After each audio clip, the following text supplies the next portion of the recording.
3,113 కోట్ల రూపాయలు మిథున్ రెడ్డికి డబ్బులు దక్కినాయంట.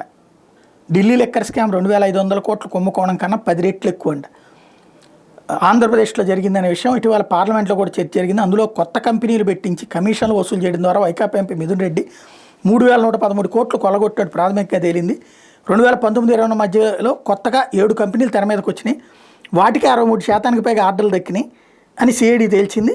ఆ కంపెనీలకు సరఫరా చేసే ప్రతి కేసుకి, ఆ కంపెనీలకి నుంచి సరఫరా అయ్యే ప్రతి కేసుకి 200 రూపాయలు చొప్పున అనధికారంగా వసూలు చేసినట్టు విచారణలో బయటపడింది. ఇది ఇంతకీ ఇప్పుడు కొత్తగా కంపెనీలు వచ్చినట్టు అనాలా రానట్టు అనాలా?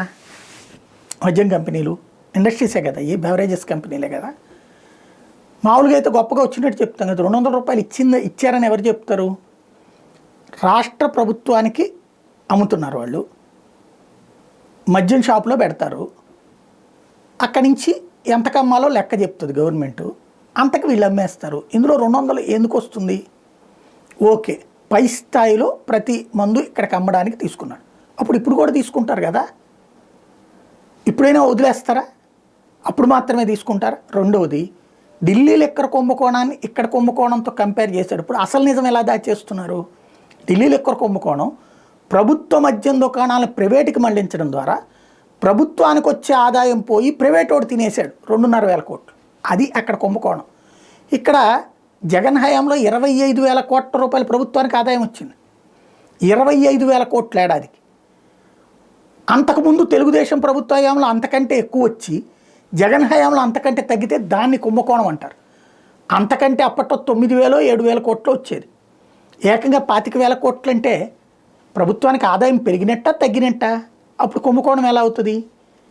ఇంకొక మోడల్ అనుకుందాం. ఇప్పుడు ప్రభుత్వ మద్యం దుకాణాలకు పోయి ప్రైవేట్ మద్యం దుకాణాలు వచ్చాయి. ఇప్పుడు జగన్ టైంలో వచ్చిన ఆదాయం ఎంత, ఇవాళ వస్తున్న ఆదాయం ఎంత, రేపు మార్చిలో తేలిపోతుంది కదా. అప్పుడు ఎంత ఆదాయం వచ్చింది, ఇప్పుడు ఎంత ఆదాయం వచ్చింది అంటే ఎంత తగ్గింది ఎంత పెరిగింది తెలుసుద్ది కదా. అప్పుడు 25,000 నుంచి 26,500 కోట్ల దాకా ఏడాదికి డబ్బులు వచ్చేసినాయి ప్రభుత్వానికి. ఇప్పుడు అది రాకపోతే దాన్ని కుంభకోణం అని ఒప్పుకుంటారా? మధ్యలో ఇంతమంది తిన్నట్టని ఒప్పుకుంటారా?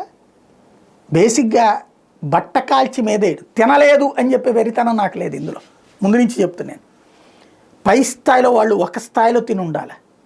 ఇక్కడ 2 స్థాయిలో కాదు 3 స్థాయిలో తింటున్నాం, బెల్ట్ షాపులతో సహా.